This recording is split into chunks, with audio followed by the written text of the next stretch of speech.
Hey, fakers, Morgan here. We're going on summer break, but don't worry. We are going to keep your feed spicy with our Playback series, where we're going to revisit older episodes.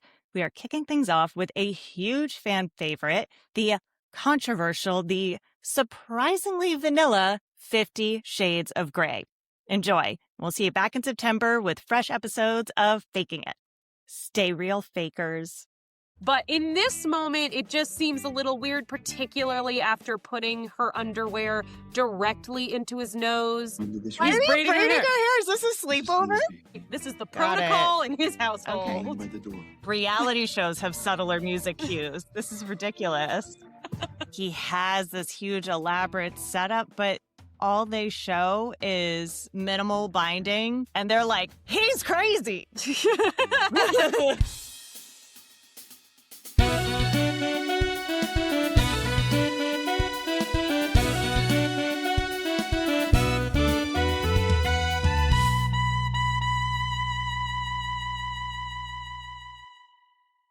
I'm Ariel Lee Cohen. Hey, I'm Morgan Smith. And we're the hosts of Faking It with Ariel and Morgan. We're two intimacy coordinators here to talk about the spicy scenes you see in film and TV. Happy New Year, Morgan! Happy New Year, Ariel! I'm so excited. I have my giant size matters cup that feels appropriate for today's adventure. Oh my God. That is the best cartoonishly large mug I've ever seen. It's comically big. It is the size of my whole head. Because size matters when it comes to coffee mugs. This is our first episode of 2026, and with the new year, we're bringing changes to Faking It to give you more of the stuff you love by diving straight into scene work with more depth and analysis. Instead of separate sections for hot off the set and position to know, we're going to incorporate those anecdotes organically throughout the episode, and we'll always change names or identifying details for privacy purposes. And of course, we still have the spice scale. If you have feedback about the pod, please email us at fakingitthepod@gmail.com.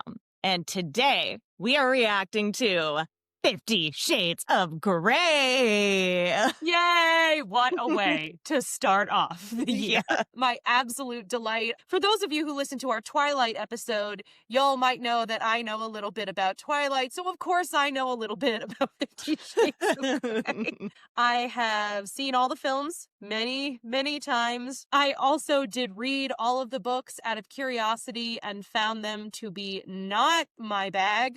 Morgan, what's your history with the film? I've never watched any of these movies. I know. I've seen clips and I've heard tell about how terrible it is as a film, as a representation of BDSM. This isn't the Mr. Grey people wanted. Who did they want? Just not actually him, know. I think. Well, okay. I think he's fine. I saw him on a talk show at one point where he said that when he got the call that he got the job, he basically said cool and went back to sleep. And that was his. Yeah. My thesis for 50 Shades of Grey is that 50 Shades is less a romance and more a story about two people mistaking intensity for compatibility, and the Red Room functions as the point where the confusion becomes impossible to ignore. Perhaps in future episodes we'll go over the other movies in this, but for now we're just sticking with one. In a general sense, Christian Grey has something in his house called the Red Room, which is this Red Room dungeon of pain. We're not going to watch this part, but it's my favorite part of the movie. It says, my tastes are very singular. And then he brings her into the room. And just my favorite bit is this meme culture that developed as a reaction to it, where it's like, my tastes are very singular. And he opens the door and it's like a ball pit with like a bunch of clowns. Or just like a lot of trains or something. Let's get into some scene work, shall we? Let's do it. We will be watching 50 Shades of Grey. Actors in the scene, we will have Dakota Johnson as Anastasia Steele or Anna Steele, and Jamie Dornan as Christian Grey. It is based off of the Twilight fan fiction Master of the Universe, and E.L. James, who wrote the now best-selling novels, was writing under the pseudonym Snow Queen's Ice Dragon.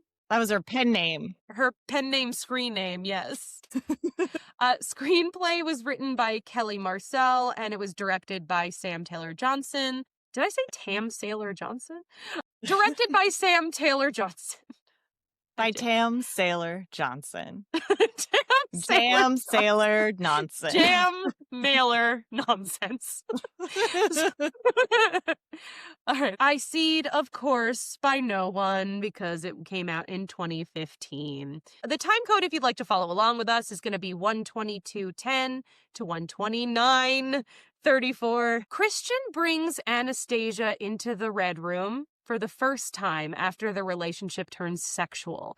He shows her the room, explains what it's used for, and walks her through the rules and expectations of his BDSM lifestyle. They engage in their first structured encounter in the space, marking Anastasia's initial participation in that side of Christian's world. She also, for reference, has never done any kind of BDSM before and lost her virginity, so she's quite inexperienced. And he has gone on record saying that he has had 20 or 30 subs in his life. Wait, sorry. Yeah. She just lost her virginity and is now... To him. Yes. To him. To him. Yeah. And now he's like, if we're going to continue this, it can no longer be vanilla. It has to immediately be all the shades of BDSM. Right. Anastasia Steele is about to graduate from college. And Christian Grey is a multi-billionaire who owns Grey Industries. It is a conglomerate that owns quite a few very random companies like blow dry bars, charities, and publishing companies. The blow dry bar is so specific. It's a whole thing. We're not even going to get to that, but the amount that I could just talk about this for days. But anyways, they meet, and then he finds out that she's a virgin, and he's like, well, I have to immediately take your virginity. And he, in fact, does in a vanilla way. She lost her virginity a week or so ago. But it's still very recent. It was very, very recent. We're going to bop into this. You ready? All right. I want to take you to my playroom. Hot. What did he say about due diligence? He didn't do it. He didn't do the due diligence. He's like, And don't now- worry about it. You ready? Now they're in a dark room. We still can't see where they are. He's kissing her. We're meant to feel really intense, but there's like no chemistry. Well, the music's doing a lot of the heavy lifting The here. music is doing so much. And he keeps staring at her lip. Oh, he's obsessed with her lips. He always is like, you bite your lip. You know what that does to. It's so annoying. Okay, so now it looks like they're in a closet. There's a lot of like mahogany wood everywhere. He's taking her dress off. You can't even see her body yet. Okay, now we see it. She has like Target underwear on. Why are you braiding her hair? Is this a sleepover? No, this is how he wants her to be. This is the protocol in his household. By the door. Was this not outlined in the contract? No, none of this was outlined anywhere. He's like, Okay, go lie down and great. don't look at me. Okay, so now she's lying down on a platform. It almost looks like she's getting ready to pray. This is his kinky dungeon, full of red. Oh, the red room. It's got red leather couches. He's got like expensive wood in here to hold all his toys. Grabbed a whip, little crop. What are you going to do to her hand? He's touching her with the riding crop and is moving his way towards her hand. Hits her hand. Did that hurt? Yeah, it probably hurt. What? Let's have your fears in your head. What? I don't know. I don't actually mind that bit so much. What does this but- even mean? Most of your fears in your head. Well, in sensory deprivation, yes. And she has cupped her hands above her head, attaching to like some kind of structure. He's walking around her like he's like a panther, and he's gonna sniff her neck, and she's enjoying him sniffing her neck and touching her body. So, Music. The music cue for that was wild. So we're still not seeing anything from below her chest. So I guess he just briefly touched her below her underwear and then was like, that's good. She loved it. And now she's dropping down. Again, this music is insane. Like reality shows have subtler music cues. This is ridiculous. And she's throwing her head around like, whoa. And now he's taking her underwear off. Oh my God. Oh, and he smelled her panties, bringing the riding crop around her buttocks towards the front. Okay, on the butt. That's fine. Oh, now the Beyonce song is coming on. On her face, putting the riding crop in her mouth, in her armpit. Don't put that riding crop in her armpit and then put it back in her mouth now. Now he's hitting right below her breast, going down her torso, hitting her in random places. There's been no conversation of how hard he's going to hit. Now he's tying her up. Somehow she got down from before. He's tying her up with a red rope. I can just tell he's not good at shibari. I just know. No. Okay, so now they're in a bedroom and he's taking his pants off and he's got a weird leather floor.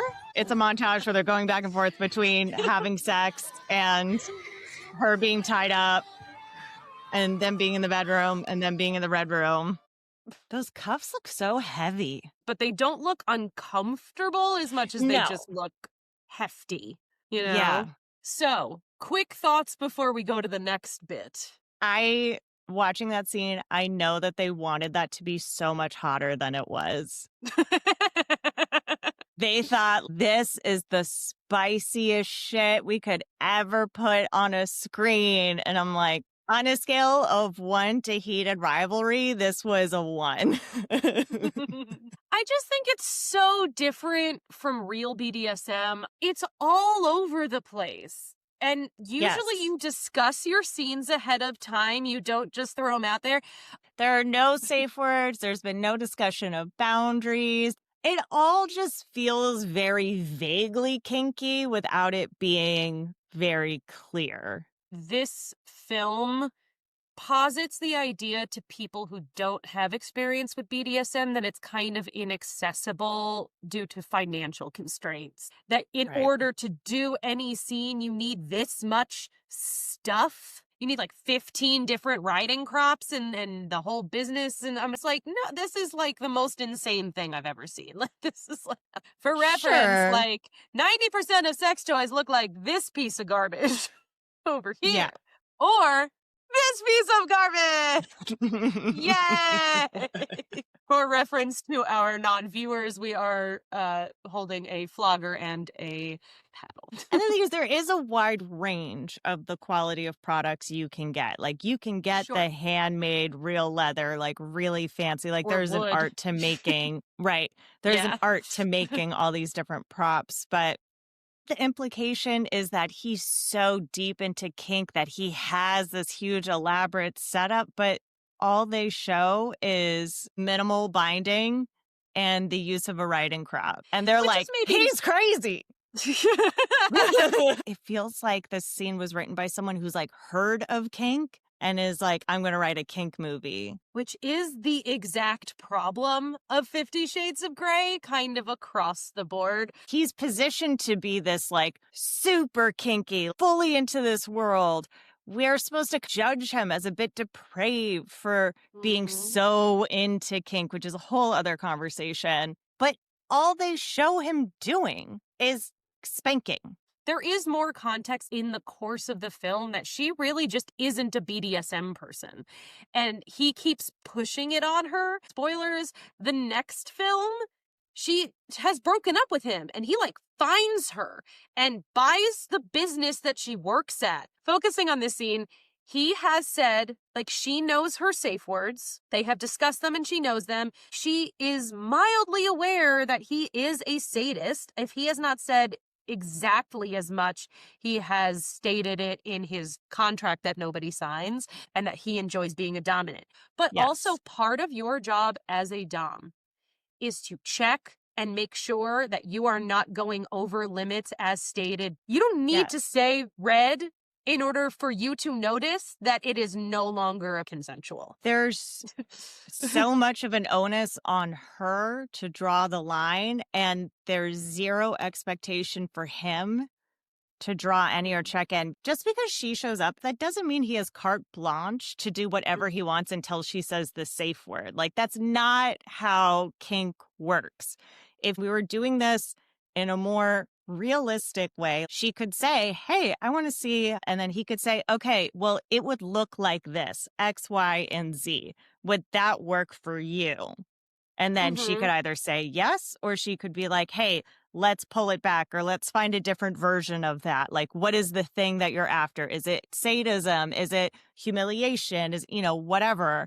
And then you can figure something out. Her character has almost no agency. She doesn't have the experience or knowledge to understand what she's asking for. And in that situation, he should know that it is up to him to give that context and clarity, that he Yes. should be over analyzing her body expressions in this moment after explaining what he plans to do. In the reality of the kink world, the bottom, the stub, is the one in control of the scene. And Yes. she has no agency. She's a leaf in the wind, and she's just chilling and enjoying it. The writer of this just wanted her fantasies on paper, and she did that. If you're just writing down your fantasies, that's one thing. But when you're going to publish something, you have a responsibility to understand what you're talking about. The harm that it probably caused people who watched this, thought, this is what kink is. I'm just going to do whatever this film said. There are very few accurate portrayals of kink. My mom read this series and she loved it. And I think it does touch upon some fantasies that people have, both about a billionaire reaching out and picking them and being Totally. super, super desirous and obsessed with you. Something that Edward Cullen does to Bella. Like, I get it. I see it. I understand. It's when you try to put this into practice that it sort of falls apart. Couple of things. Number one, Dakota Johnson said that this was wildly different from the movie she signed up for. The script completely changed, and they hired Jamie Dornan, and they didn't have any issues on set or anything that I'm aware of. But at that point, as an actor, if you sign on to a project, it doesn't matter how many times it has changed. You are signed on, even if it suddenly is out of your boundaries. But this is the same thing that happened with Madam Web. It started off a very different film, and she was signed on, and then she didn't really have an out anymore. Technically, you can leave if at any point if you want to. Yeah. Yes. But Okay. this was such a high IP project. In Planned Parenthood, they have what consent consists of, and one of the things is that it's freely given. And in a situation like film, showing nudity, showing simulated sex, it's not freely given because you're being paid to do it. There is a level of coercion to it because the amount of money you could make from something like 50 Shades of Grey is really life-changing and significant. So you try to just be as fully informed as possible, but she couldn't even really do that because they kept changing things on her. That being said, she's really grateful for the experience, and it's not like she had a horrible time on set, although she did get whiplash, apparently, from one of the simulated sex scenes. Jamie Dornan was throwing her on the bed like 17 takes in a row, and she God. couldn't move her neck the next day. She was laughing about it in a recent interview, but I was like, damn, that's really, really rough. I want to add lastly here to my list of notes that the director and Jamie Dornan apparently met with several DOMs to make sure he was doing it correctly and authentically. I'd be so curious what was done during those sessions with the DOMs, because there was nothing that felt accurate about these scenes. They gave the author a lot more power to get the rights to this IP than they normally do. So her say had a lot more weight than it normally would have. You would have to change the scenes and change a lot about the story in order to accommodate that if you actually wanted to make this feel accurate. Gray is not concerned with what she wants or is interested in, what she's ready for. There's just no conversation about that whatsoever. Do they ever use a body double for Dakota Johnson? Because it looks like for some of the scenes it could have been. She had a butt double Okay. because she has tattoos, not because she felt like she didn't want her body to be seen. But then again, that's just what's being framed in these articles Right. on Entertainment Tonight. So who's to say? Yeah, I think it's time to get into the sweet Let's do spice. it. Yeah. Let's do it. All right, well, welcome to the Spice Scale, our not-so-scientific way of rating intimacy scenes based on consent and power dynamics, technical craft and coordination excellence, and heat factor. Each category gets a score from 1 to 5, with 5 being the highest. Then we add it all up to give the scene a final letter grade. Let's start off with consent and power dynamics, how the scene depicts consent and power in the story and if known behind the scenes. Woo! 0. Yeah, the power dynamics are depicted clearly, but they're so problematic. Yeah, it's clear the power dynamics within the relationship when we're talking about the power dynamics of the BDSM scenes that they're participating in. She should be the one that's actually in control by being the one who is in the subordinate position, and she's not. I'd go with a 1. I think a 1 is fine. We've talked about this a fair amount already. Technical craft and coordination excellence, the staging, film coverage, modesty protection, choreography, and overall execution of the scene. I thought the modesty coverage was good. Even in that montage of all that business. Granted, we see her topless. We see pubic hair for both of them. And I'm not sure if that's a merkin or not, actually. We saw pubic hair? I thought we cut away just before the underwear revealed pubic hair. Well, we see the top of the pubic hair, but I will say I saw 0 modesty garments. I know at the very least maybe he's wearing one. She has a body double, and I thought it was pretty seamless. The penetration timing seemed to make sense, even though we were all over the place, and it was very hard to tell. But maybe the music swept me into complacency, and I'm like, fine, that looks good for me. The montage did get very confusing and not in a way that felt intentional. The thing that also really bothered me was the pace of everything. They were really trying to make it feel like we're building tension, but there just was none. And so you end up just watching these two people moving slowly, staring at each other. Hey, Morgan, Yeah. how would you fix that? It's a great question. One thing you can do to quickly create tension between two actors is have them sync up their breath. It feels like it's a really small thing, but it does create a tension between the two people to have them be in sync. That can create that ineffable quality between two folks. I would vary up the speed by which they're moving. And at the end, we've shot everything else. We haven't done any simulated sex, but we know these two don't have any chemistry. Then that's a conversation we can have and figure out a way. Because at that point, you know, right? And I've seen clips from other scenes of this movie, and I'm like, there's 0 chemistry between these two people.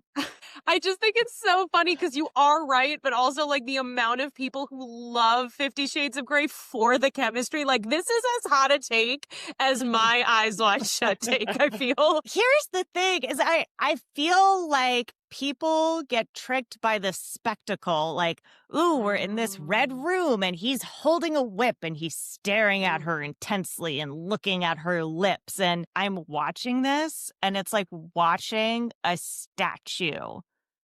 Like 2 statues. And it's not that they're bad actors necessarily. It's just sometimes people just don't have chemistry for whatever reason. I was working on this one project. It was a short that really hinged on the chemistry of these 2 actors. They were playing exes who had previously been in a really long-term relationship. And then they finally see each other for the first time after the breakup. And then they end up hooking up. And the first time during rehearsal, we saw that these 2 actors didn't have a lot of chemistry. I did some exercises with them where I had them stand on opposite sides of this small room. And one of them like told the other one when they could move forward or when they could stay, and create that pull between the 2 of them because one person really wants to get to that destination, the other person isn't allowing them, and that helps create that feeling. So there's a bunch of different things you can do. What are some of your tricks for building chemistry? I love breath. I think your use of breath is great. Sharp inhale through the nose is very different than a slow exhale through the nose. Something happened in my body and I feel it sexually. Whoo, kind of thing. Yeah. Whereas, like, this is not sexy. Yeah, no, like snorting cocaine is not a sexy look. Or like when he puts his nose up to her and he goes, I'm like, I don't know, that's not doing it for me. It did look like he was doing a line off of her neck as opposed to like bit. taking in her scent. Yeah. I'm like, listen, if this was a wolf thing, I'd actually be on board with with that movement contextually. But in this moment, it just seems a little weird, particularly after putting her underwear directly into his nose. There's no other proof of him being interested in her sensually. Yeah, I did that and that happened and now I regret it. But anyway, if I have more time, I'd love to do chemistry exercises. I don't usually have more time. For technical craft and coordination excellence, although I was confused by the editing, I don't think that it did a bad job. I think I would give it like a 3.5 or a 4. I hear what you're saying of like the moments of penetration and the coverage of the modesty garments, but the building of tension, the chemistry between the two of them, it was so bad and just fell so flat. Yeah. I would be closer to a 2, so we can compromise and do a 3. I would do a 3. They would have been better off choosing a flagger over a crop. Oh my God, yes. Because you have so many more possibilities. You can have it like moving softly on top of another person, gently having it hit. There's so much more sensually that you can play with. And also the building up of like slowly bringing it around and then increasing the speed and then having that get closer to the person. A crop, there are things you can do. It's a little bit more limited visually in terms of how you can build things up. I think it would have been stronger to go up her spine when she was seated, more so than the neck and shoulder, because going up the spine, you can see the ripples and you can see the shoulder blades move backwards. Maybe the head tips back or even tips forward. You can see the hands twitch. There's more nerve endings also just in the spine than in the neck shoulder region. And you got to see that like S curve. That's the other thing is like we really... No S curves. 0. No S curves. We're only seeing the parts of the body that are being impacted. We're not seeing her gripping something. We're not seeing her biting her lower lip. We're not seeing her toes clenching or... Yeah. I also don't know, without the music, there is no context as to why he's hitting her and where. In a real scene, there is communication. There's a moment in the beginning of that scene where he says, "Keep your eyes down." And she says, "Yes, sir." And then later she looks up at him. Play with that. That's when maybe he uses the crop on her rib cage, if that's the journey you want to do. You could also take the crop and roll it around the areola instead of the nipple directly, which would cause sensation there. And then she looks up at him, crop. Give a reason and a motivation for the movements, and we're there with you more. Hitting in random places for no particular reason in silence, presumably without the music, this scene in silence would be insane. Should we watch it without any music? Yes. Yeah, that's a great idea. Yeah, where it's just like... I want one of those edits where they add in the breathing. So it's just like her breath, the crop making contact. I'm going to just breathe in the background so you can feel the experience of it. Yes. And now how did he not tickle her armpits by putting his hands right there? Very Jennifer Grey in Dirty Dancing. It is. And she giggled a lot. And that was actually Jennifer Grey giggling. Like she couldn't handle that part. And then they just kept it. That wasn't planned. The heavy lifting that the music did on this, honestly. I'm like, really? He's just tickling her. Like I would be giggling during this because he's doing all these light touches on her sides, down her stomach, along her neck. And I'm like, that's a ticklish. Also, this story is so deeply unclear. He just puts his hand down and she's like, ah! I'm like, what did he do? His shoulder's not moving. His hand went down underneath her underwear for a second and then came right back up. And I'm like, what could he have done? And now he's Okay, making out with her belly button like it's her mouth. The lightest of belly button kisses, and she's like having a ball up there. Yeah. Yeah, I think that was our butt person. Okay, great. And then he sniffs the underwear. We're not really seeing like a curve of anything. He takes the crop down her armpit, which just feels like a weird choice for where to put the crop. Like, I loved your pitch of having it go down her spine. Or like inner thigh at the very least. Like, you don't even need to see the vulva to make that enticing. Down her chest, down her torso, around her breast, around her thighs. Like, we could have hinted at so many things. And I do like the little smile moment she has there. It's not bad. But also, like, why did that hurt so much more? The rib cage should hurt much more than the stomach should. He seems like a Dom who doesn't know what he's doing. I feel weird that they saw a Dom before this. I feel like they didn't really listen to what the Dom said. That's just my instinct. These are very hard thrusts. This looks painful, but I mean, if that's the vibe, then that's the vibe. Those handcuffs are insanity. It's so much worse. It is. The music is doing even more heavy lifting than I thought it was. Like, his thrusting is terrible. It is these like really short, sharp, staccato thrusts. I don't think we're trying to tell the story of, well, he wants the thrusting to be painful too, and that's what they're into. I think he's supposed to be amazing at sex, billionaire, giant penis man, huge penis, and I don't think we're even telling that story, to be honest. No, the thrusts are too short. The thrusts are really short to tell the story of a large penis. We're not telling the story of a large penis. The story of the thrusting is that he has an average-sized penis that he likes to very sharply penetrate with.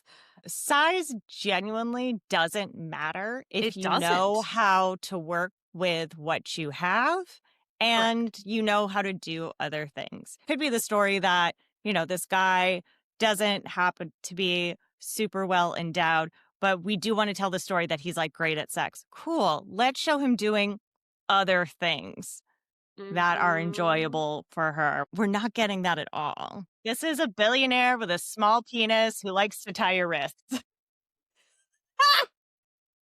I like that as a tagline, like 50 Shades of Grey, small penis billionaire meets college student. I don't think that story sells millions and millions of copies of a book and tickets to a movie. It did. And yet people didn't realize that's the story that was being told. Think of how much better it could have been. Think of how much more successful it could have been if we had just made some of those adjustments. I also realized watching this back, we don't have any sense of what their individual experience of this scene is. Like, no. What is his perspective of her when she's bent over the table and is waiting for him to hit her? And what is his breath during that? What is she feeling as she's anticipating for this other hit to come after she's already experienced one and enjoyed it? I 100% agree. In film, whenever you shoot a scene, you do have to think, who is this scene about? 50 Shades of Grey is just like Twilight in that we are all supposed to feel like Bella. It is about us and our experience. And I think that the filmmakers assumed that, yes, then we want to see her primarily enjoying herself and enjoying the physicality of it. But the reality is, if we're all her, then I want to see his reaction. So I feel like he's looking at us, looking at me. And so we can see how much he's enjoying it. That's so much sexier to see how he's losing his mind over her than her losing her mind over inexplicable physical action like softly kissing her stomach. You know, when her hands are being tied, having a focus of like what that texture is like, what that constraint is like, her resisting like against the constraints, you know? There's no sense of that play there, which is weird given that he calls this the playroom. whole other conversation about that. That's a whole other ballgame. Okay, but technical craft or coordination excellence, did we decide 2 or 3? See, now I want it to be a 2. Now that I've watched it without music, I'm like, oh, it's worse. I agree with you, and I'm happy to make it a 2, because without the let's make it a music, 2. it truly is a 2. All right, which lands us at heat factor, the level of erotic charge, or sexual tension in the scene. Yeah, that's going to be a big goose egg for me. There are moments that are attractive to look at. There's no sexual tension, but they so want there to be. There's one spank in there I don't mind, and that's But why to I want me, to give what it a you're 1. describing is not a hot scene. Like, Well, okay, the spank so- was hot. Okay, so there are attractive people in the scene. We see attractive bodies. That doesn't make something hot inherently. True, but the spank was nice. One of the spanks was nice. One of the spanks was nice, and I'm willing to go from 0 to 1 because of the one spank. Because of one spank, I don't think it earns it. This is a movie that is about kink, and only one of the many kink elements was hot. Well, here's the thing. Whether it's 0 or 1, it is the same. It is an F either way.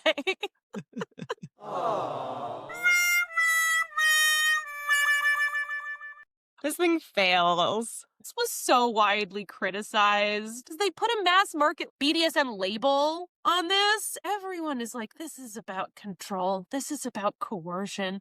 This Yeah. is abuse-coded romance. I think that I see 50 Shades style stuff a lot in verticals, and they're always trying Yes. to recapture something about the way that this film came out. It's actually hotter when you do it the way that That it's done. people who know, the way that it's properly done. I'm like, it's actually a lot hotter. There's so much more you can play with if you have someone who's knowledgeable about not just the broad strokes of how this works, but like you were saying, like knowing what parts of the body have more nerve endings and are going to be more stimulated by a certain act. See, I think that we should remake this movie shot for shot. Just fix it. Just fix all of it. You in? I'm so in. Well, on that note, do you have anything to plug, Morgan? This microdrama ad that I worked on for Maybelline Yeah! called Maybe This Christmas is out right now. It was a really fun one to work on. It has the 2 leads from Hot Frosty, and they crushed it. And I got to intimacy coordinate with an inflatable Santa character. So that was really fun. You got anything? I was on another podcast as a guest. I was on The Vertical Take. I believe it is coming out January 4th, so that should be out by the time this comes out. Go listen to me talk about intimacy coordination in another environment. Also, I am going to be hosting a workshop on intimacy coordination for actors on January 31st. That's exciting. Shall we do the credits? Let's do the credits. All right. Well, thank you so much for listening to Faking It. This episode's research and context was done by me, Ariel. You can find us on Apple Podcasts, Spotify, or anywhere you get your podcasts. New episodes drop every other hump day, Wednesday. If this was good for you, the best way to support our show is to follow the podcast and leave a quick rating or review. It takes less than 30 seconds, and it really helps us. Tell one friend who loves spicy movie secrets about us. Find us on social media at Faking It the Pod. Want to get involved? Head to patreon.com/fakingitthepod. For just $1, you can request scenes for us to break down. For $10, you can get bonus content and never-before-seen footage. And for $5, you get a shout-out like these listeners. Thank you, Lee and Kiki Brown.